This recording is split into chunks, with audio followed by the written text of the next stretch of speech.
Hello, my name is Andrea. In today's lesson, we're going to discuss research articles. This lesson is divided into 3 parts.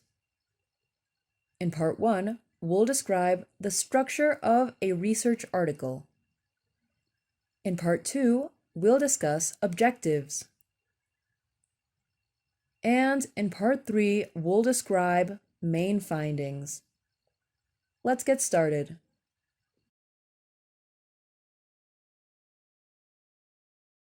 We'll begin with part 1, the structure of a research article.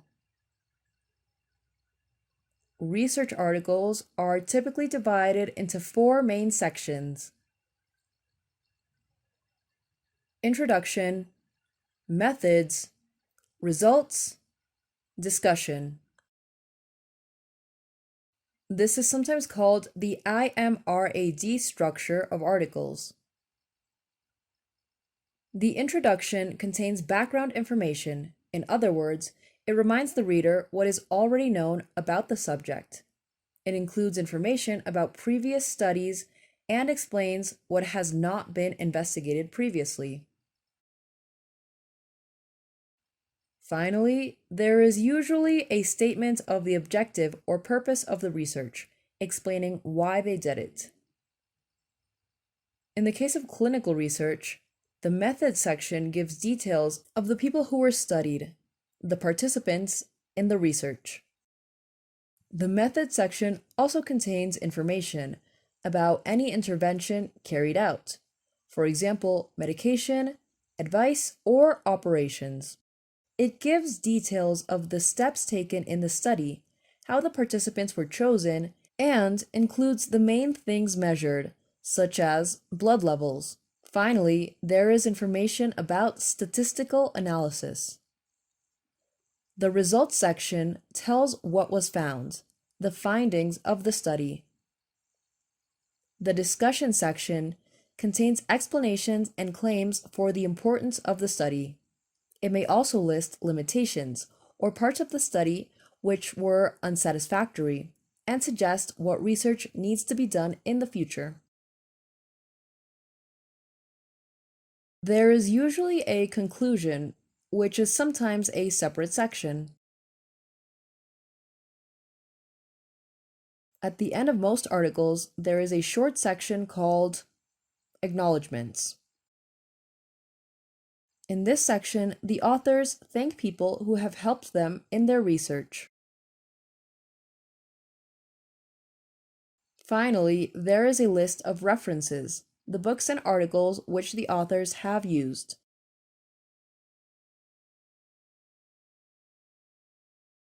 Now, let's see part 2, objectives. It's important to know the best way to write an objective for an investigation. Statements about objectives often contain the following verbs: